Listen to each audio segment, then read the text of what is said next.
does the person you are with encourage you to read? You have to ask, what does he bring for me? Roses or books? If someone has a stake in making you better, that person will push you towards books. Books are what we all need.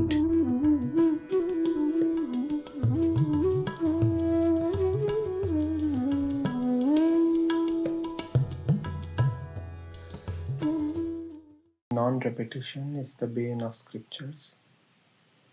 Neglect is the bane of a home. Slovenliness is the bane of personal appearance. And heedlessness is the bane of a guard.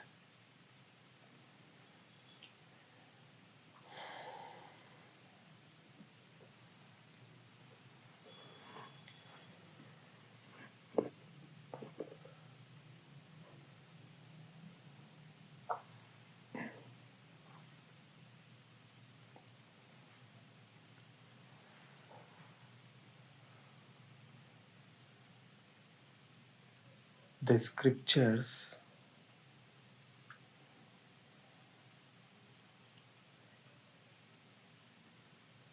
are never fully understood.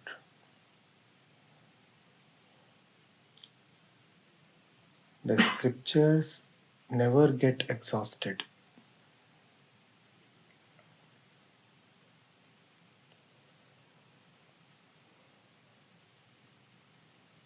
Their utility is permanent even if one has read them 1,000 times. The deep tendency of the mind is to keep gathering dust, not gather dust once, but to act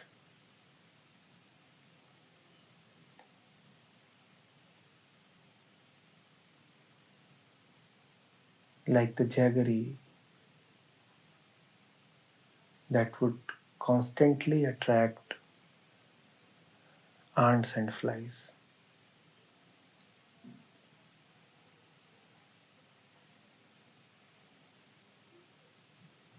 If the influences on the mind are continuous, if the contamination is taking place all the time, then cleansing as a process can never be complete. Cleansing as a process can never come to full stop.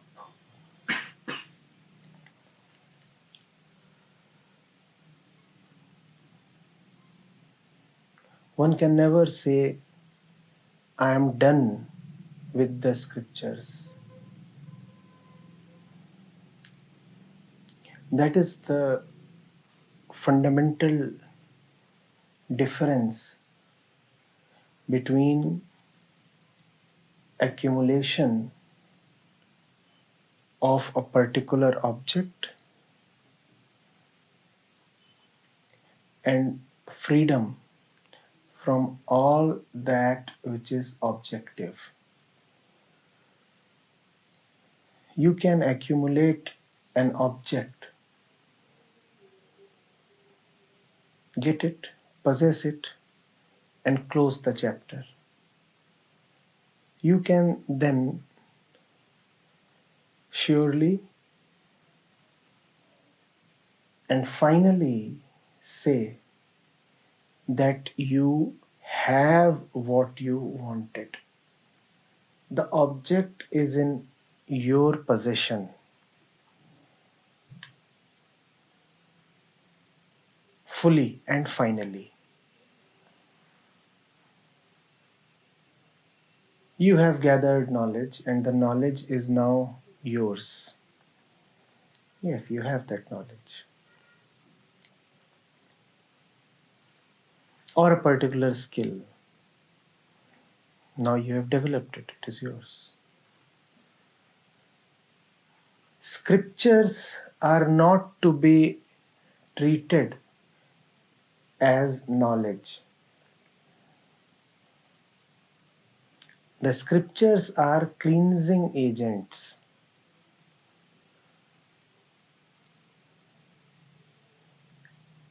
They give freedom from all that which has been accumulated. They don't add to your existing knowledge. But the one who says that he is done with the scriptures has treated the scriptures in an entirely wrong way. He has taken them as things to be added to the mind. Once the thing has been added, the fellow feels that the task is done.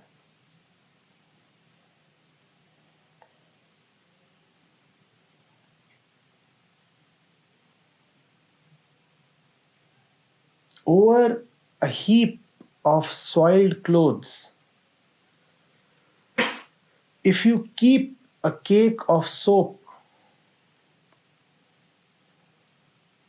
you have just increased the weight of the heap. The pile is just heavier now, not cleaner.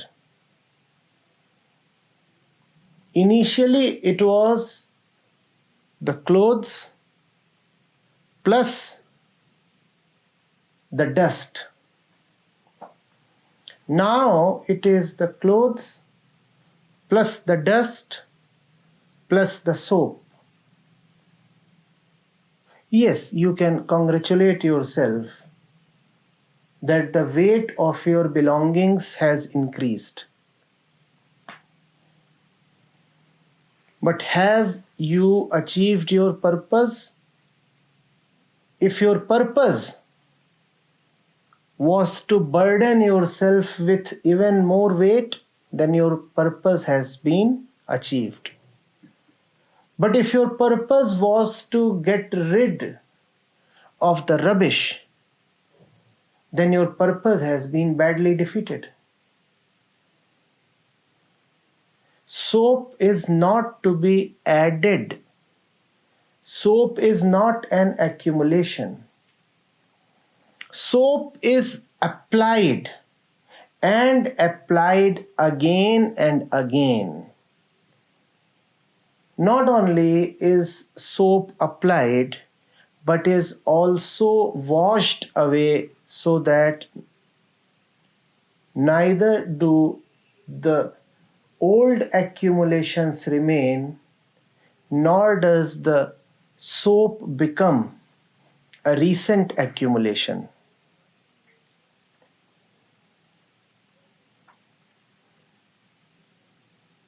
You do away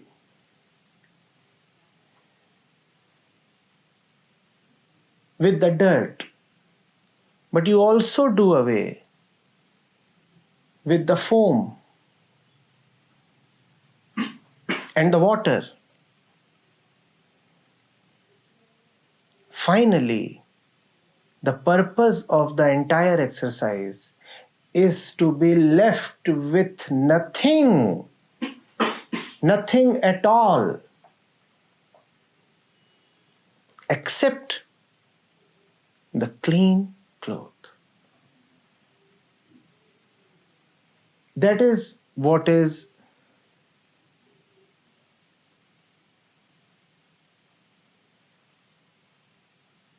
the intended and befitting use of the scriptures, to reduce something from you. And as we said, the addition is a work in process, continuously happening. Hence, the process of reduction must also continuously happen. So, the Buddha tells us that non-repetition is the bane of scriptures. You may have the scriptures with you, but if you are not with them continuously, again and again, then you have lost them. There are those who keep the holy books in their homes and feel that the presence of the paper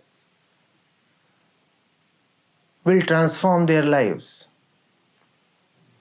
And then there are those who, in their own personal and scholarly ways, go through the scriptures as one goes through a novel, an interesting story, or a research paper.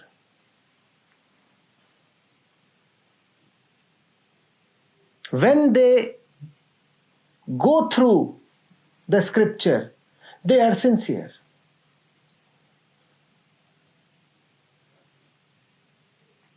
They want to derive the meaning of the scripture.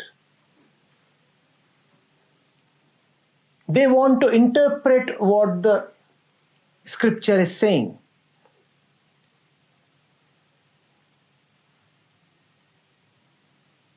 They have a pattern of the mind in which they live. And they want to find out where the scripture can be placed in that pattern without disturbing the pattern. But they are sincere in their reading. They would read.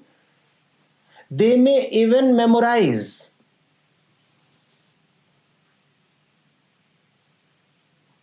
They won't proceed if the meaning of a word is not clear to them. They would ask.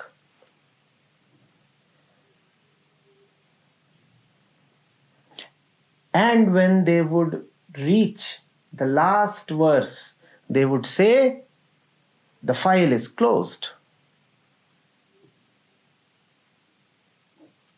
The game is over. Another book has been added to the list of the books that I have read. Now I can confidently and authentically tell myself that I know the Ishavasya. Now I know Ashtavakra. Now I know what the Dattatreya or Shandilya are saying. And I have earned the bragging rights because I was sincere in my reading. I'm not lying. I'm not a cheat. I actually have gone through the whole thing. And he's right. His bragging might be very subtle. He may not ever explicitly say that he is proud of his achievement. He may never loudly claim that he has added another book to his kitty. But that's what has been done. And the proof is that he will now move to another book. As the conqueror of lands moves to the next kingdom after conquering one. The deal is done. He will not return. And he will return at most when he feels that the thing has gone out of his memory. Just as the emperor returns to a conquered land only when there is disorder in the conquered land. Otherwise, he leaves it. He leaves it to be governed by the generals, by the ministers, by the officials. He says, my task was to conquer. Now you administer what I have conquered. My primary interest is accumulation, addition, achievement. He will not return. He is not in love with that land. He didn't go there because he wanted to settle down. He went there because he wanted to cross over. His is not the attitude of the lover.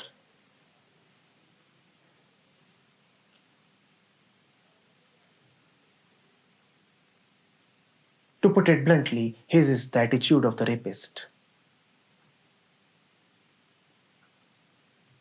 Exploit and move on.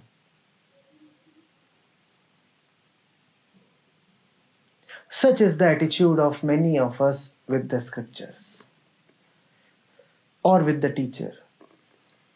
Take what you want to take, and once you are filled up,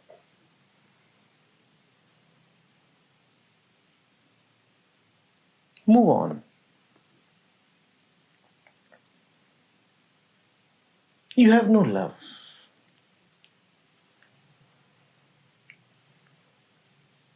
You don't settle there.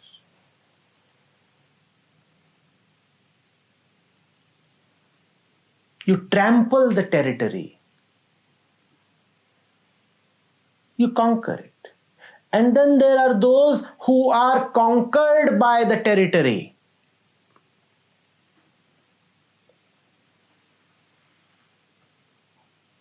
They may go to the territory as lovers, or just curious visitors, or even exploiters. It doesn't matter with what intention they went there, but the magic, the charm of the place was such that they were won over. They were conquered. They could not return. They were held. The place gripped them.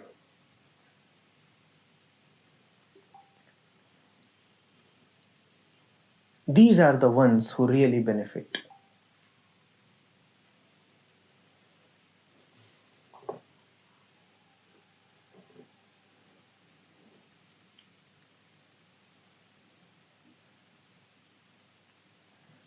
You do not breathe once, even though each breath is complete in itself, is it not? But do you breathe just once? You keep breathing. You don't drink water just once, even though one incident of sipping water may quench your thirst fully for the while. But the thirst is bound to return. And hence you must also return to water again and again.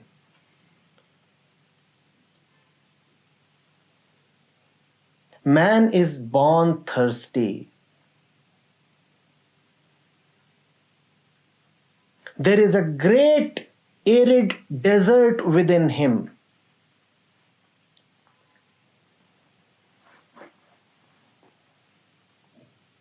It requires a continuous shower, not an episodic one, not an intermittent one.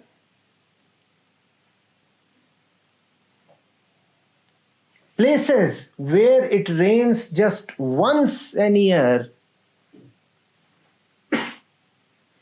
dry down, and starve. Rains must be more frequent for life to survive.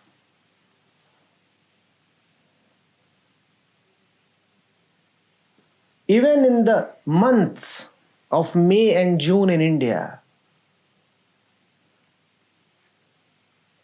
which are the hot and dry months, when it gets too hot, one gets brief and sharp showers. It must rain even in deep summers. Otherwise, man will exhaust, rather vaporize.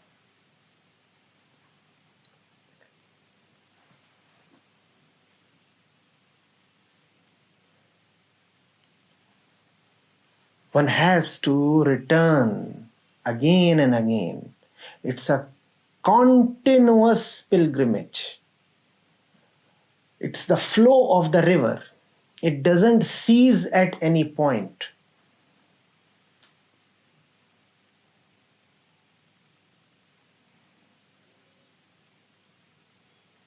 And it doesn't matter how healthy you are in the morning. If you don't get water by the evening, you have had it. Even the healthiest and strongest of human beings need a daily supply. You might be a Superman, the fittest athlete, the most powerful wrestler. How does it matter? Just a few hours of deprivation, and you will know what thirst can do to you. Strength will be sapped out.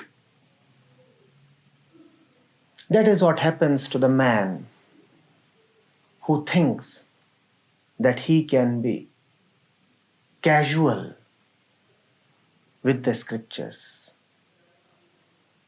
The person who places truth on a pedestal lower than anything else is bound to suffer like that thirsty man. You don't say that you are suspending your breath because you are occupied in some other important matter. Do you say that? The breath is central. You might be involved in the most critical matters of your life, but even they do not impinge upon breathing. The breathing continues. Everything else that you do is totally irrelevant to breathing. As if breathing does not know what is happening to your personal world.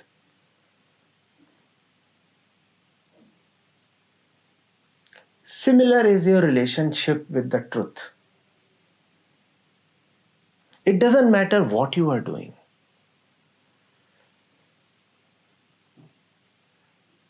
You are sleeping and you are breathing. You are eating and you are breathing.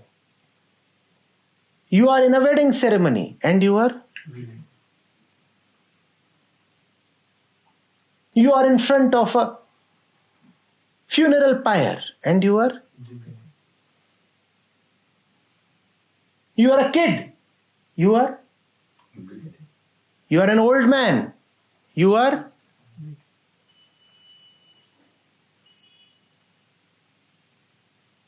in a temple. You are in the middle of the sexual activity and you are breathing.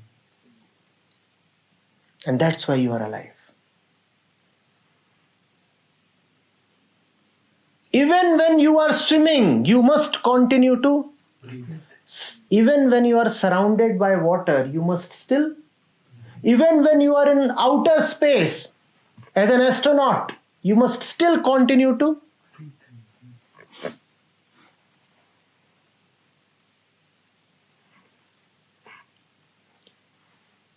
It doesn't matter what you are doing. Remember the truth. You are happy, you must continue to breathe and remember the truth. You are sad, you must continue to breathe and remember the truth. Because remembrance must be as continuous as the breath. So those who have known have advised us to stay one with the breath. They say that the breath is a continuity.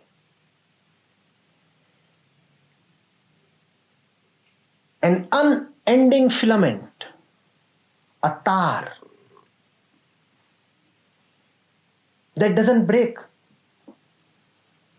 So if you can stay with the breath, your relationship with the truth would also never break. Stay with the breath. See how it goes in. See how it comes out. And also watch the little bit of gap in between. Even the gap is a part of the continuity.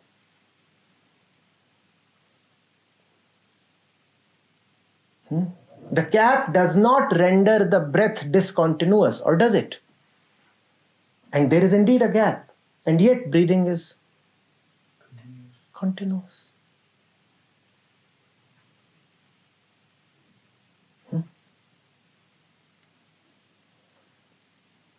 Do what you want to do, but keep breathing. Otherwise, you'll be in trouble. And if you are breathing in the spiritual way, if you know what breathing stands for, then you will never do the unnecessary. You will never enter into that which need not be entered into.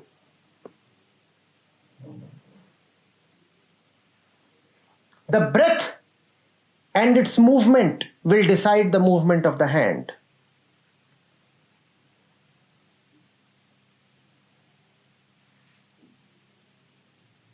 Your relationship with the truth, if it is primary and central, will decide all your life. Then you will not need to take any decisions on your own. If you're staying with the truth, truth will decide on your behalf. Immediately, instantaneously, without much thought, you will know how to live and what to do. Decision making won't be such a trouble and burden. You won't be consumed by your inner conflicts and contradictions. Only if you can stay with the breath, the truth. The Buddha is saying, repeat, repeat, repeat. And when repetition is endless, it means a continuity.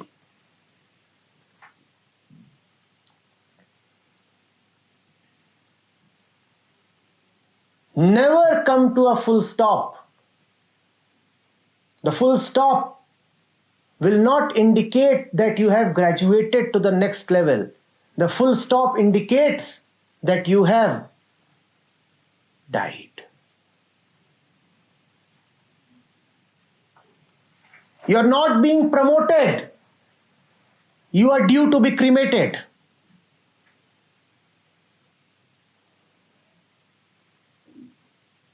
What you call as an achievement is often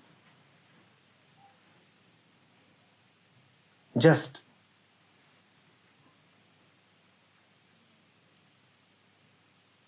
a demotion into deadly worlds.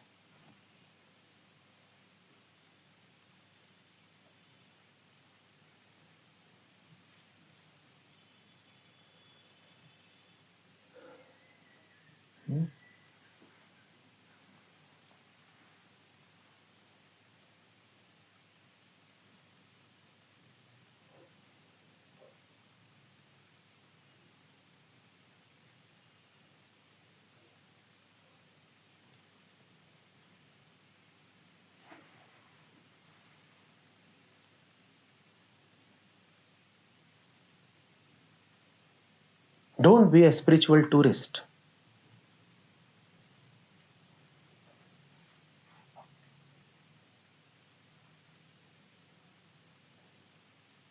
Be a native.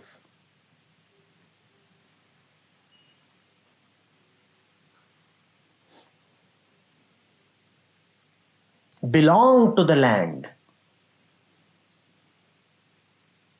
Build a small hut. Live by the river. Don't just go there and click a few pics and spend the weekend.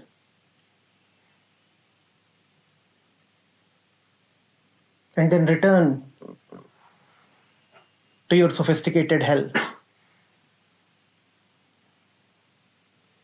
Settle down.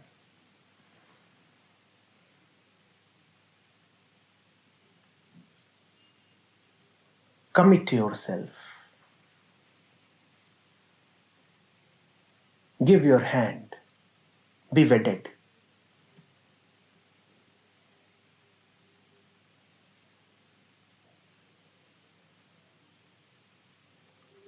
That is the only rightful relationship possible with the truth.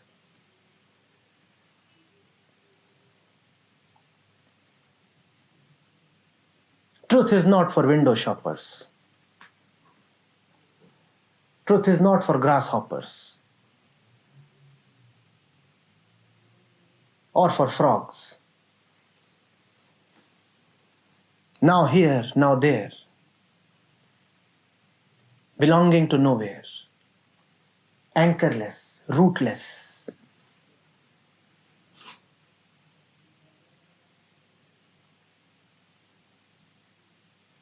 Like a leaf separated from the tree.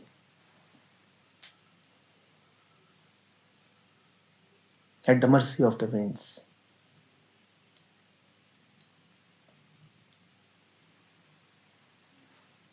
Learn to belong. Give up your options. Surrender. All your options existed just to take you to the finality.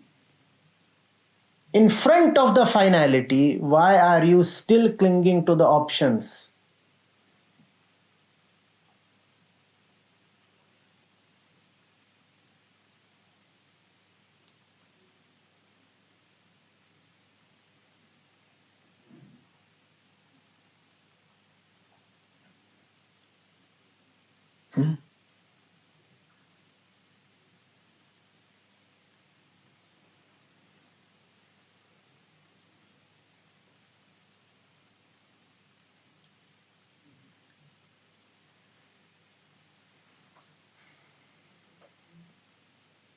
It becomes difficult, you know.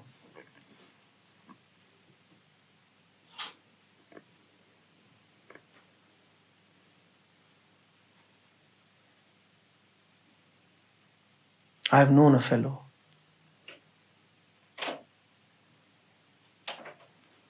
He had set up a date.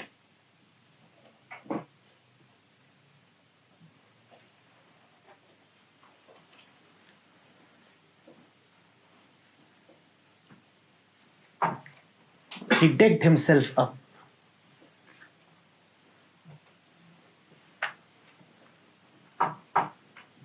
Like a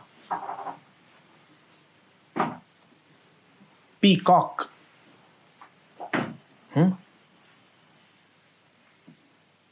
Colorful plumes.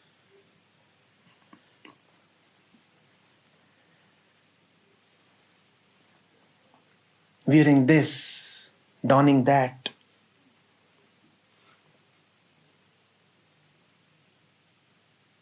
Because he was to meet his sweetheart. So he donned a lot, and it was winters. The most stylish hat.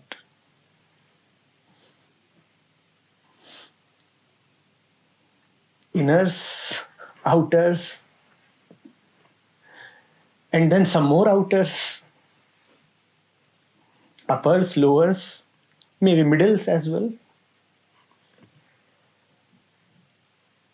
And he invested a lot of time, energy, mind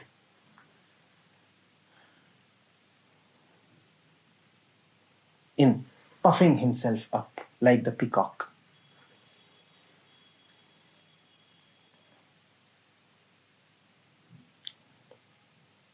The fellow fell in love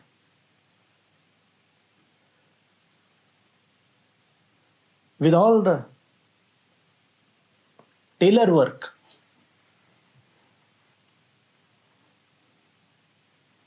and the leather work and the woodwork.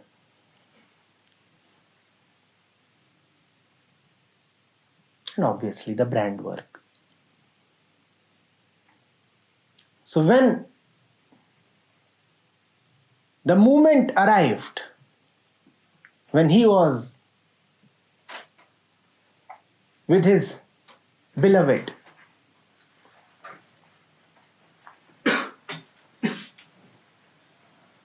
all alone,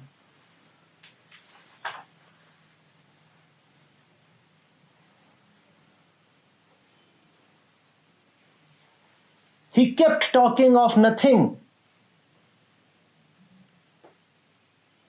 but his decoration,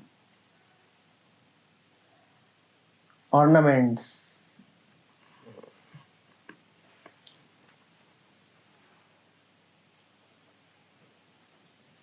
besotted, infatuated. The girl kept wondering,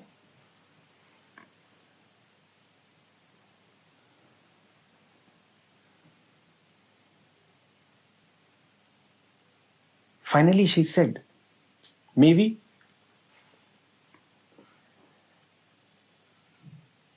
The fellow said, why not?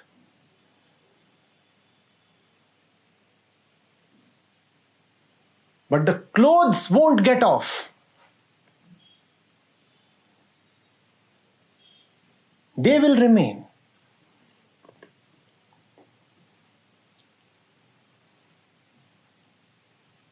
She said, I like your clothes,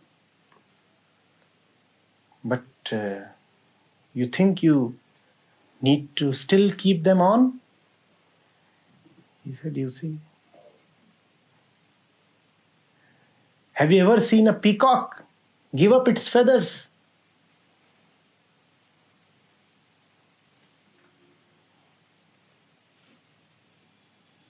These will remain. Such is our condition.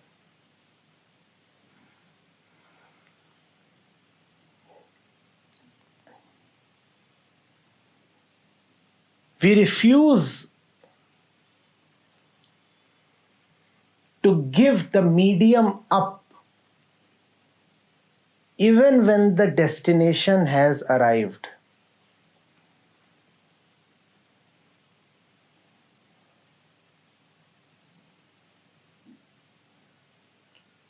We have stayed for so long with the intermediaries, with the methods, with the bridges, that they have started dominating our consciousness. All we remember is the clothes, the world, the bridges, the guides, because we have been with them repeatedly and we have been with them sincerely. We have been with them sincerely out of our deep craving for the destination. But the destination somehow has been elusive. So the destination has not been seen. What has been seen constantly? The coats, the layers, the peels,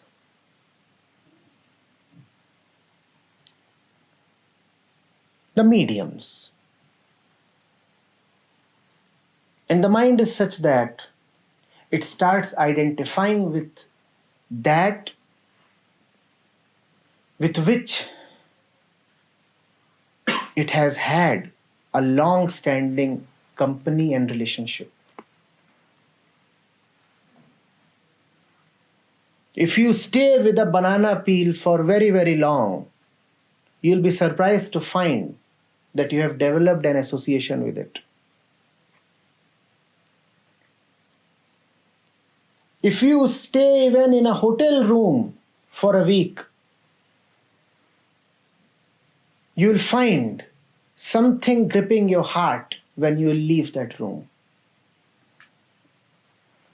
Your old bike is now junk. And yet,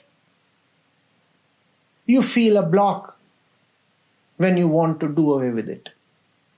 Don't you?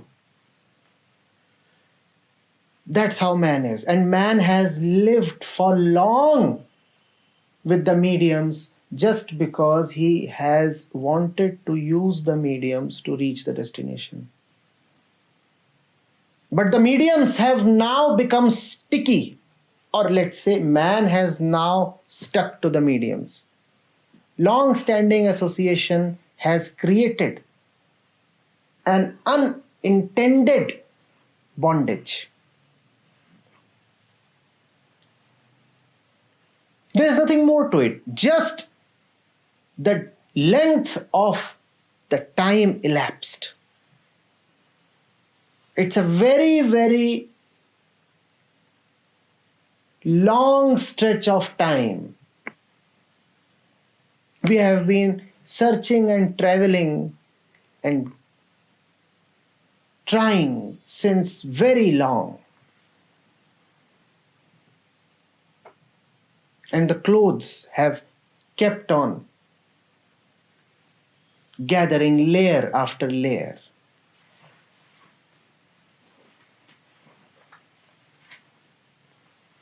We don't want to give them up now.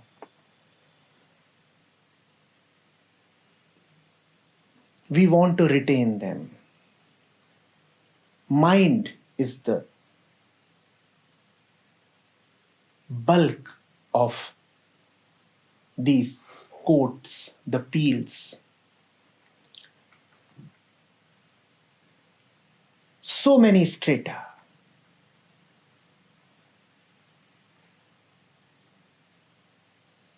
One stratum upon the other, indistinguishable from each other now.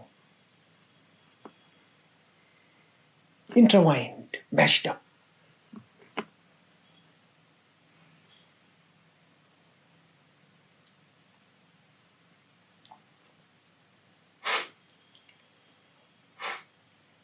Fall in love with the one.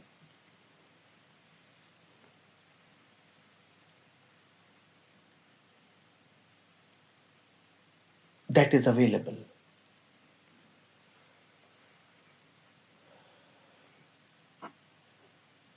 Don't look sideways when the truth is directly in front.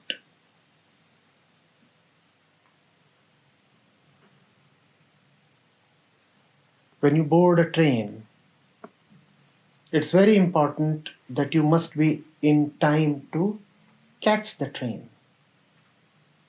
But it's equally important that you are awake enough to deboard at the right time. And there are people who keep sleeping and the destination passes by. Might have happened with a few of you. You must know when to deboard.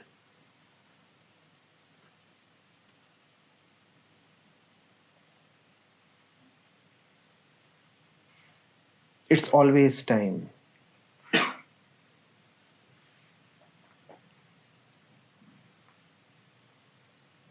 One is always arrived. Deboarding can happen any moment.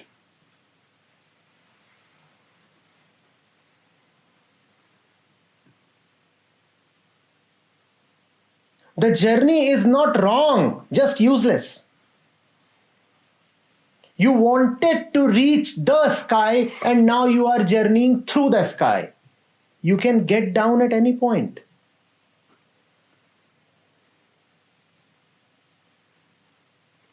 An alien came to Delhi.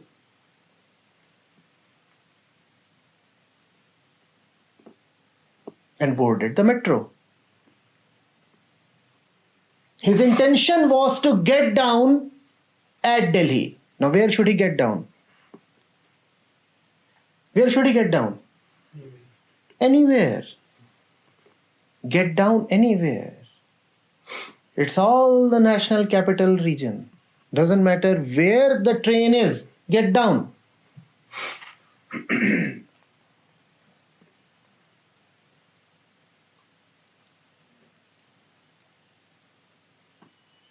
The bird wanted to reach the sky. And it's flying and flying in the sky to reach the sky.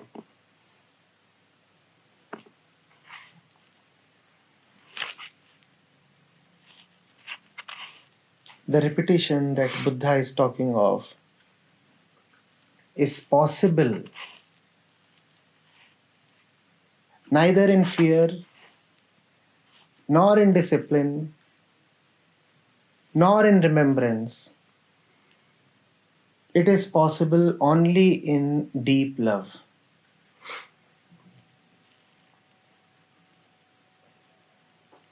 You are already madly in love. You just have forgotten the face of the beloved.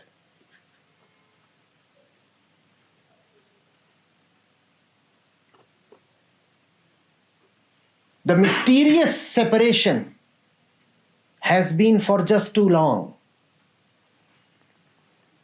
The fire of love is still strong. You can see the flame sleeping.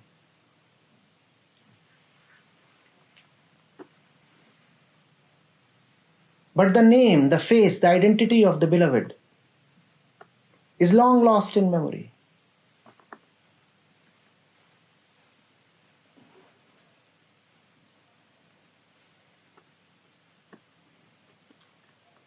Watchfulness then would help you. Ask yourself, in whatever I am doing, in all that I do, what am I looking for? Then you will know the address, the destination. Then you will know what you are really after. But you will have to honestly, ruthlessly ask this question to yourself. Why am I wearing these clothes?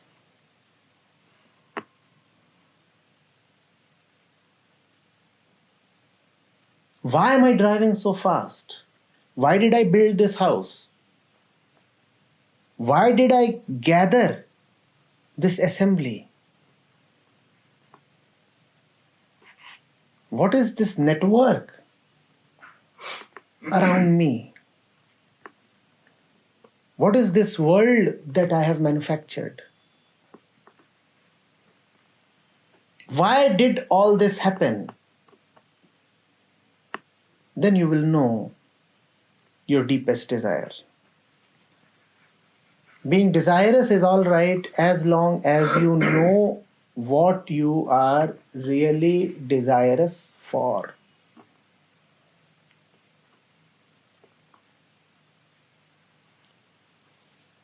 And then there is just repetition and repetition and repetition. It's not boring. It's not even repetition. Repetition implies that one is going through the same thing again and again. No. That's not the relationship between the ego and the truth.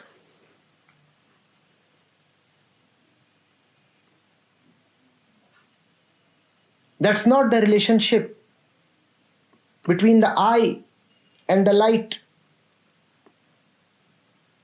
When you are coming close to light, you're taking step after step.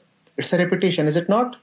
But after each step, the glow has changed. The light is more enchanting, more magical, stronger, brighter. Is it repetition really? No. New universes are unfolding with each repetition. Would you still call it repetition? When you go through the Upanishads again and again, do you think you are reading the same words? No. Only superficially do the words remain the same.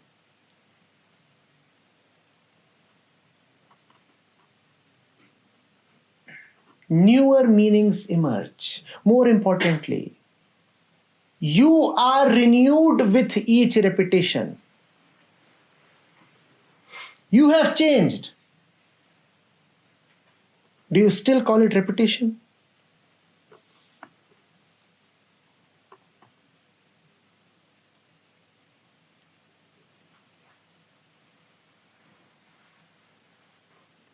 It's a never-ending project.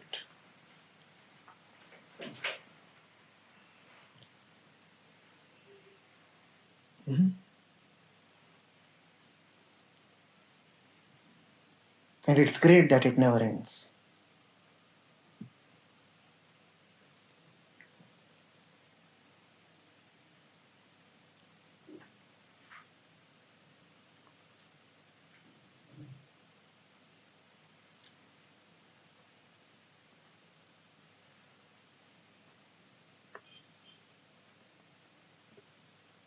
That's the thing with true lovers.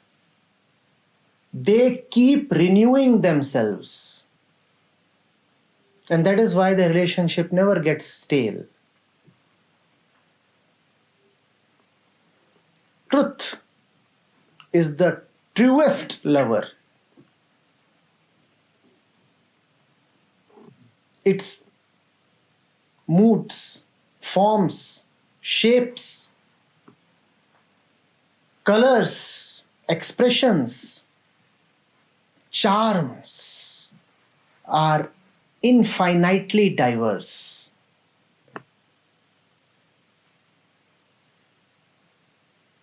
You will never be bored down.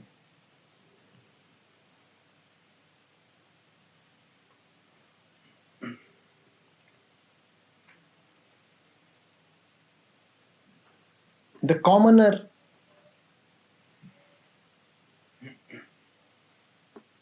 wonders, why is the devotee repeating the same lines again and again?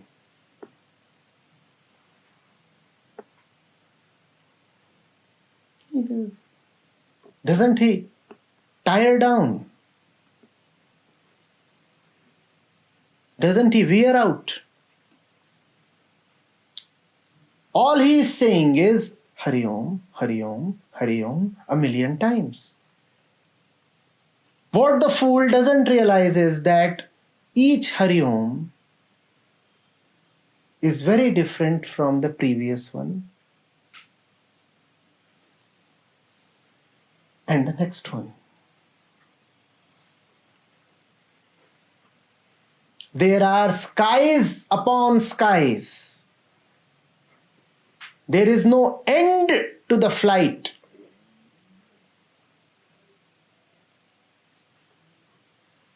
And every successive sky is more of a wonder, more of a magic.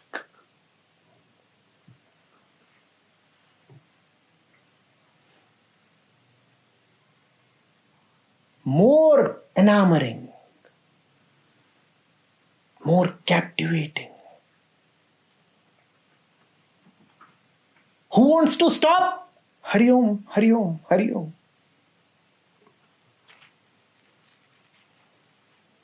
But the one who doesn't know love will just watch and frown. He will say, all this is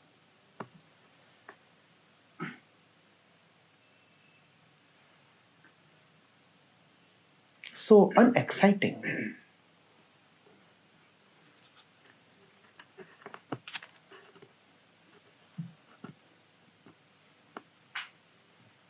Only the spiritual man knows what real fun is.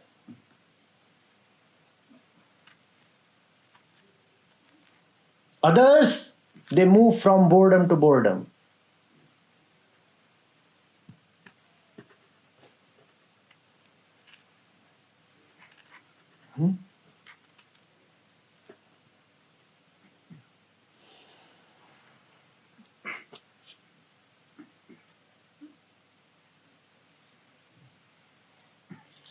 Yes, Taruna?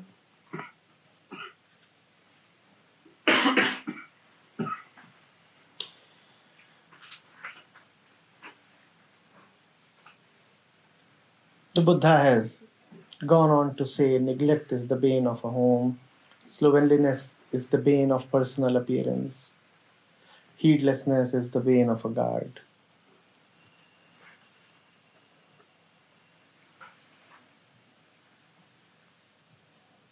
We have talked about everything.